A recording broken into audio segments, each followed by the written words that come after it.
Bismillahirrahmanirrahim. Assalamualaikum warahmatullahi wabarakatuh. Ketemu lagi dengan saya, Baim Bapak Iman, pada mata kuliah Pengantar Ilmu Pendidikan. Berkaitan dengan pembelajaran hari ini, capaian pembelajarannya berkaitan dengan perlakuan edukatif terhadap peserta didik yang unik. Kita nantinya sebagai seorang pendidik, maka kita harus memperlakukan peserta didik kita di dalam proses edukatif. Nah, prosesnya seperti apa atau perlakuannya seperti apa terhadap peserta didik yang unik itu? Nah, sebelum kita melakukan perlakuan edukatif, maka kita mempelajari dulu mengapa manusia harus dididik. Nah, apa sih manusia harus dididik itu? Nah, terus yang kedua nanti kita baru mempelajari dasar perlakuan edukatif. Dan yang ketiga biasanya kekeliruan perlakuan edukatif yang sering kita temui. Oke, chapter yang pertama, mengapa manusia harus dididik? Kenapa? Nah, ini ada 4 dasarnya. Pertama berkaitan dengan dasar teoritis, yang kedua dasar biologis, yang ketiga dasar psikologis, dan yang keempat dasar sosiologi dan antropologi. Oke, kita langsung ke dasar teoritis. Menurut Howard Gardner, anak itu dilahirkan dengan mempunyai potensi atau mempunyai banyak potensi atau multiple intelligence yang berbeda-beda antara anak satu dan anak yang lainnya. Nah, kita sebagai seorang pendidik harus memberi perlakuan edukatif yang berbeda antara anak yang satu dan anak yang lainnya. Nah, multiple intelligence itu apa atau potensi-potensi yang dibawa oleh manusia atau dibawa oleh anak itu apa saja? Nah, di sini ada 8 berkaitan dengan multiple intelligence. Yang pertama dengan word smart, berkaitan dengan kecerdasan linguistik atau berkaitan dengan kecerdasan bahasa. Nah, yang kedua berkaitan dengan number smart atau kecerdasan logika atau kecerdasan matematis. Nah, yang ketiga berkaitan dengan kecerdasan self smart atau kecerdasan intrapersonal, yaitu kecerdasan untuk memahami, untuk mengenal dirinya sendiri itu lebih daripada orang lain. Nah, jika orang-orang mempunyai kecerdasan intrapersonal ini, biasanya orang itu akan tahu kemampuannya, kelemahannya. Nah, yang keempat adalah berkaitan dengan kecerdasan people smart atau kecerdasan interpersonal atau kecerdasan bersosial.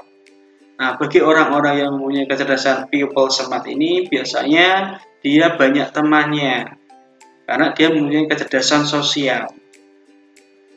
Oke, selanjutnya kecerdasan yang kelima adalah musik smart atau kecerdasan musikal. Nah, dikatakan cerdas musikal ini apabila individu itu di dalam memainkan alat musik atau dia juga pintar menyanyi, itu kemungkinan dia kecerdasannya adalah di musik smartnya ini. Nah, terus yang keenam adalah berkaitan dengan picture smart atau kecerdasan visual spasial. Nah, kecerdasan ini biasanya pada diri individu, dia dalam menata ruangan atau melihat sesuatu yang tidak baik, biasanya ditata menjadi baik. Atau kalau ada ruangan yang tidak baik, nah itu akan ditata menjadi lebih baik.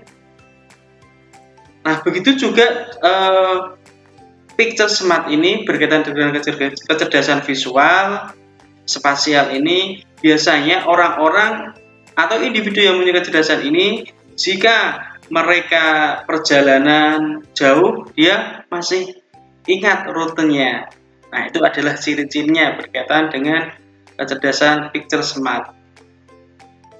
Selanjutnya yang ketujuh berkaitan dengan kecerdasan body smart atau kecerdasan kinestetik. Nah, berkaitan dengan gerak. Nah, biasanya orang-orang yang mempunyai kecerdasan body smart ini, dia itu sukanya melakukan olahraga, sukanya berkaitan dengan gerak tubuhnya. Nah, ini. Oke, terus ke yang ke-8, berkaitan dengan natural smart atau kecerdasan naturalis. Nah, ini biasanya orang-orang yang memiliki kecerdasan naturalis ini, biasanya orang-orangnya atau individunya ini biasanya suka bertani, bercocok tanam, suka berkebun, suka memelihara hewan peliharaan. Nah, ini adalah dasar teoritis menurut Howard Gardner. Nah, berkaitan dengan kecerdasan multiple intelligency. Nah, biasanya ada 8 kecerdasan ini pada diri setiap anak, setiap individu itu biasanya lebih dominan yang mana? Nah, itu biasanya yang dipikirkan atau yang harus dipikirkan. Nah, misalnya si A ini setelah diamati oleh seorang guru, oh ternyata dia kecerdasannya adalah di matematikanya.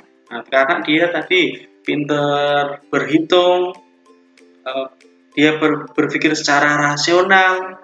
Nah, berarti kalau sebagai seorang guru, berarti dalam melakukan pendekatan kita harus ini berkaitan dengan kecerdasan logikanya atau matematikanya. Nah, atau sebagai seorang guru, kalau bisa kita mengembangkan potensi-potensi yang ada pada diri anak. Kalau memang kecerdasan di matematika, ya dikembangkan di matematikanya. Kalau kecerdasannya lebih ke linguistiknya atau bahasanya, ya dikembangkan di bahasanya. Kalau di musikalnya, ya lebih dikembangkan di musikalnya. Nah, sebagai seorang guru yang baik, kalau bisa itu memang harus mempunyai kecerdasan multitalent ya, bisa cerdas di matematika, intrapersonalnya, interpersonalnya, berkaitan dengan kecerdasan musikalnya, pintar nyanyi juga, kecerdasan linguistik, tutur kata, bahasa, intonasinya. Nah, ini sebenarnya harus dipunyai oleh guru-guru milenial atau guru-guru yang sekarang ini. Nah, tetapi semua itu tidak bisa dipungkiri karena yang namanya kecerdasan itu biasanya yang dominan itu 1, 2, 3 saja. Nah, kebanyakan 1 dan 2. Nah, jika tidak bisa memiliki kecerdasan banyak atau multitalent ini, nah bagaimana caranya? Ya, caranya ya dengan dilatih terus-menerus menjadi sebuah kebiasaan atau habituasi. Nah, sehingga individu akan menjadi terampil. Nah, berkaitan dengan caranya untuk mengetahui kecerdasan, apakah si anak ini kecerdasannya di linguistik, di logika, di intrapersonal. Nah, ini sebenarnya caranya ada 2. Yang pertama adalah try and error. Nah, dicoba, dia bisa enggak? Dia mampu dengan cepat menguasainya enggak? Nah, kalau dia cepat dengan menguasainya setelah dicoba, nah, berarti kemungkinan dia kecerdasannya di situ. Disesuaikan juga dengan bakat atau minatnya, atau kesukaannya, atau hobinya. Nah, ini juga dinamakan passionnya. Nah, itu ya cara yang pertama. Terus, cara yang kedua bagaimana? Cara yang kedua adalah dites menggunakan tes sidik jari. Nah, tes sidik jari ini sudah banyak dilakukan atau sudah banyak orang-orang yang mempunyai jasanya untuk sidik jarinya. Ada mulai dari biasanya kalau teman-teman sudah pernah ikut bimbingan belajar misalnya di Primagama, di Neutron, GO, nah itu kan ada tes sidik jarinya biasanya.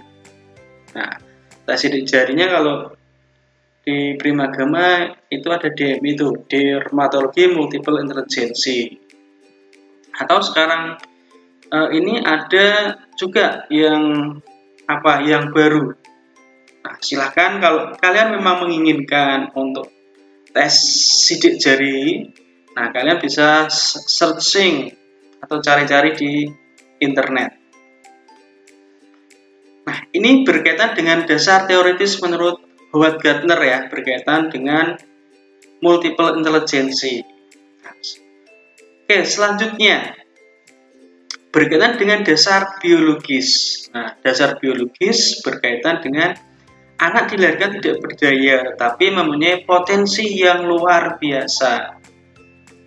Nah, mempunyai potensi yang luar biasa, mempunyai kemampuan, mempunyai otak. Nah, ini berarti dia mempunyai potensi yang luar biasa. Nah, berarti setiap manusia, setiap individu, setiap peserta didik itu mempunyai potensi yang luar biasa. Sebagai seorang pendidik, maka kita harus menemukan potensi-potensi peserta didik kita itu. Dan yang kedua, mempunyai pusat saraf atau otak yang berfungsi berhubungan dengan perbuatan untuk berpikir. Nah, makanya kita sebagai seorang guru, kalau melakukan perlakuan edukatif, kita ajak peserta didik kita atau kita ajak murid kita untuk selalu berpikir. Nah, berpikir yang baik seperti apa, yang tidak baik jangan dilakukan. Nah, itu karena manusia mempunyai otak untuk berpikir. Terus yang ketiga adalah dasar psikologis. Nah, berkaitan dengan psikologis ini adalah ilmu berkaitan dengan tingkah laku manusia, atau berkaitan dengan individu yang unik.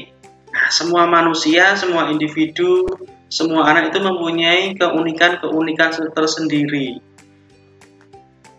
Untuk itu, dalam melakukan edukatif, kita tidak boleh menyamakannya, karena yang namanya keunikan pasti memiliki perbedaan-perbedaan. Mungkin si A bakatnya di matematika, mungkin si B bakatnya menari, mungkin si C bakatnya musik atau bernyanyi. Nah, itu semua ada kelebihan dan kekurangannya, dan kita sebagai seorang pendidik patut untuk memahaminya. Oke, selanjutnya berkaitan dengan yang keempat, dasar sosiologi antropologi. Dasar sosiologi ini berkaitan dengan animal sosial, sehingga ada usaha untuk tolong-menolong. Nah, animal sosial berkaitan dengan sosial.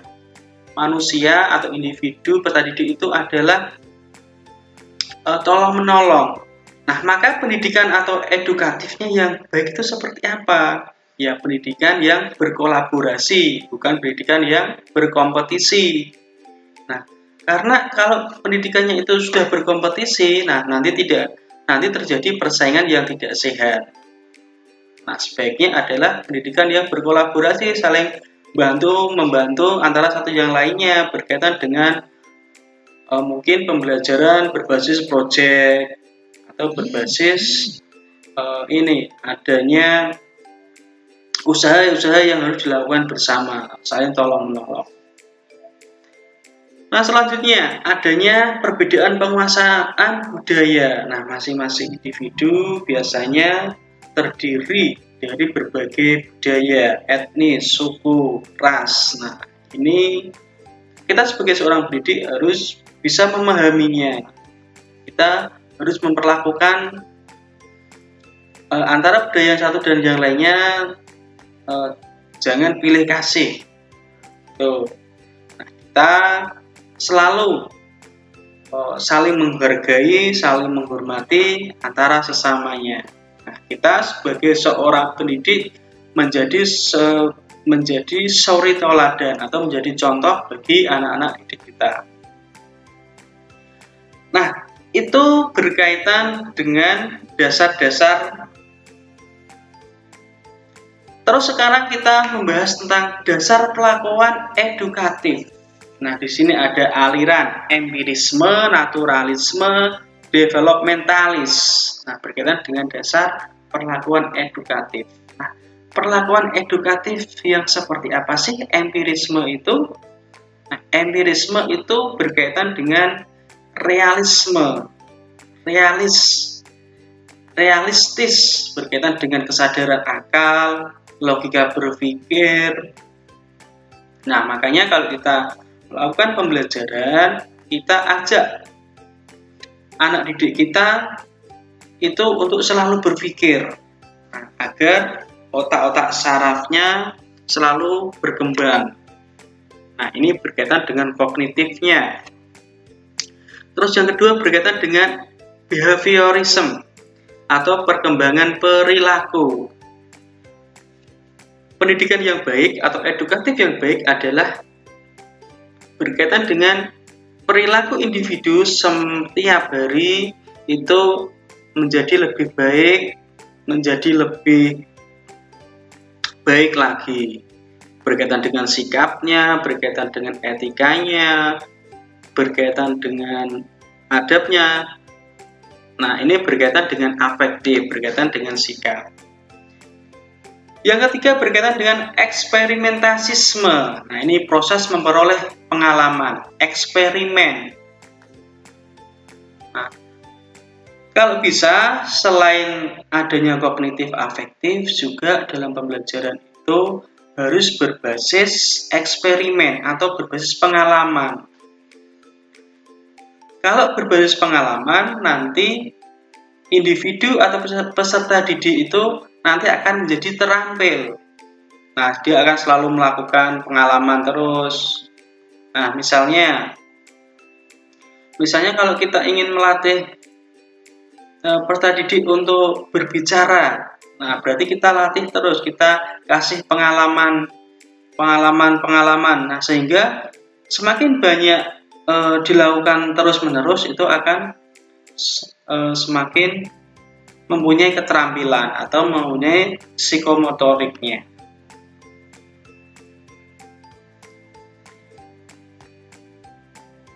Nah, selanjutnya adalah perlakuan edukatif naturalis. Nah, ini naturalisme yang pertama berkaitan dengan nativisme. Nativisme itu apa? Nativisme adalah anak lahir membawa sifat genetik orang tuanya.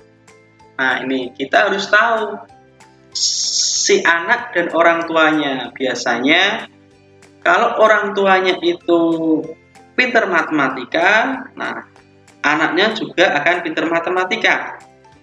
Biasanya kalau orang tuanya pintar menyanyi, nah anaknya juga nanti akan pintar menyanyi. Nah, jika orang tuanya pintar olahraga, suka olahraga, maka anak juga akan biasanya suka olahraga. Nah, ini berkaitan dengan teori nativisme, berkaitan dengan sifat genetiknya. Nah, dalam melakukan atau perlakuan edukatif, nah kita juga harus tahu antara orang tua dan anaknya. Terus yang kedua berkaitan dengan aliran naturalis idealis. Nah, ini anak lahir dengan membawa bakat yang baik. Nah, semua anak itu sebenarnya membawa bakat yang baik. Yang jelek, yang buruk itu adalah lingkungannya. Nah, untuk itu jika kita mempunyai anak atau kita mempunyai peserta didik, maka kita harus menciptakan lingkungan-lingkungan yang baik agar anak itu akan juga terbawa baik. Nah, selanjutnya adalah aliran Thomisme. Thomisme ini adalah keyakinan Thomas Aquinas tentang adanya Tuhan. Nah, semua anak atau individu itu semuanya orangnya baik-baik. Nah, yang menjadikan tidak baik ya mungkin orang lain atau lingkungannya. Nah, untuk itu kita harus memikirkan bagaimana sih anak ini agar mempunyai agama yang baik itu harus dilakukan seperti apa. Oke, selanjutnya berkaitan dengan humanisme atau memanusiakan manusia atau humaniora. Kita sebagai seorang pendidik sewajarnya atau seharusnya kita harus memanusiakan manusia. Manusia bukan robot, jadi kita tidak bisa menyamakan antara individu satu dan individu lainnya. Nah, itu berkaitan dengan perlakuan edukatif. Selanjutnya, perlakuan edukatif developmentalisme.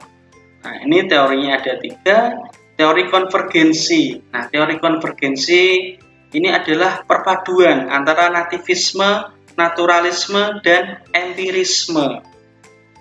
Nah, ini seperti apa teori konvergensi ini dilakukan? Nah, dalam pengembangan perlakuan edukatif, teori konvergensi ini berkaitan dengan pendidikan. Maka sebagai seorang guru atau pendidik, kita harus memadukan antara orang tua dan anaknya. Coba kita lihat seperti apa. Terus berkaitan dengan naturalisme, baik buruknya anak dipengaruhi oleh lingkungan atau orang lain, berarti kita harus menciptakan sebuah lingkungan yang baik. Nah, berkaitan dengan empirisme, berkaitan dengan pengalaman, maka kalau kita ingin anak itu pintar di dalam hal misalnya matematika, berarti kita harus sering melatihnya mengerjakan matematika atau rumus. Kalau anak itu ingin kita jadikan pintar musik, ya kita latih terus berkaitan dengan musik dan lain sebagainya. Nah, ini berkaitan dengan teori konvergensi. Adanya kelas atau adanya sekolah itu termasuk bagaimana seorang pendidik atau guru itu menciptakan sebuah lingkungan. Nah, setelah ada lingkungan, nah kita selalu melatihnya setiap hari, berkaitan dengan aliran empirisme. Oke, terus selanjutnya berkaitan dengan pendidikan berpengaruh terhadap pertumbuhan bakat dan pengaruh lingkungan. Nah, yang namanya pendidikan itu dipengaruhi oleh bakat si anak tersebut. Kalau bakatnya sudah baik, maka dia akan cepat perkembangannya. Nah, dan juga lingkungannya. Nah, ini sebenarnya hampir sama dengan aliran nativisme dan aliran naturalisme. Selanjutnya, anak lahir membawa bakat yang perlu diberikan stimulasi untuk berkembang lagi. Nah, kita harus memberikan stimulasi kepada anak berkaitan dengan bakat yang dipunyai anak. Nah, diantaranya kalau di sekolah ada yang namanya ekstrakurikuler. Nah, tapi juga harus kita pikirkan kira-kira ekstrakurikuler yang berkaitan dengan kecerdasan multiple intelligency itu apa? Tidak hanya pramuka saja ekstrakurikulernya, tidak hanya basket, olahraga. Nah, tapi harus diperbanyak UKM atau kegiatan ini ekstrakurikuler yang ada di sekolah. Oke, selanjutnya kita ke chapter tentang kekeliruan perlakuan edukatif. Nah, ini biasanya dalam perlakuan edukatif ada kekeliruan diantaranya kekeliruan ideal dan kekeliruan teknis. Mari kita pelajari kekeliruan ideal. Nah, ini pendidikan patologis atau demagogis. Nah, ini berkaitan dengan penyakit. Nah, penyakit tapi bukan penyakit ini ya, bukan penyakit secara fisik, tapi ini penyakit berkaitan dengan bisa dikatakan yang ada dalam diri individu. Nah, bisa hatinya atau sikapnya. Nah, ini pendidikan patologis atau demagogis, yaitu tujuannya pendidikan yang mengingkari kemanusiaan dan menghancurkan nilai-nilai kemanusiaan. Nah, ini biasanya kekeliruannya seperti apa? Mencopet, korupsi, mencontek. Nah, ini adalah berkaitan dengan mengingkari kemanusiaan yang menghancurkan nilai-nilai kemanusiaan. Nah, ini kalau bisa kita sebagai seorang pendidik memberikan contoh yang baik. Nah, kalau ini terjadi akibatnya apa? Cacat moral, watak ingin merusak kehidupan manusia. itu. Terus yang kedua, kekeliruan perlakuan edukatif atau secara teknis. Nah, di sini berkaitan dengan kesalahan dalam cara memilih dan menggunakan alat pendidikan. Nah, ini kita sudah masuk di era teknologi. Nah, bagaimana seorang guru memilih teknologi yang tepat dalam melakukan pendidikan. Nah, ini sudah era teknologi. Guru dalam memberikan materi, nah, tidak hanya dengan ceramah saja, tapi mungkin dengan keterampilan-keterampilan yang lainnya. Nah, terus selanjutnya kekeliruan ekologi, berkaitan dengan menciptakan lingkungan yang kurang mendukung pencapaian kedewasaan. Nah, ini biasanya di dalam kelas itu bagaimana sih agar lingkungannya itu mendewasakan. Mungkin diberikan sebuah slogan-slogan atau moto atau sesuatu yang menjadikan peserta didik itu mempunyai sikap yang dewasa. Nih, mendidik yang tidak baik itu seperti apa sih? Nah, intinya adalah mengingkari dan merusak harkat martabat manusia. Ini berkaitan dengan mendidik yang tidak baik.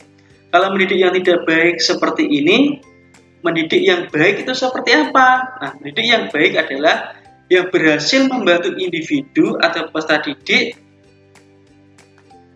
dapat mempertahankan dan meningkatkan mutu kualitas hidupnya. Nah, yang namanya pendidikan intinya adalah untuk meningkatkan mutu kualitas hidupnya setiap individu, meningkatkan potensinya atau bisa mengembangkan potensinya. Terima kasih. Itu yang bisa saya sampaikan pada materi hari ini. Assalamualaikum warahmatullahi wabarakatuh.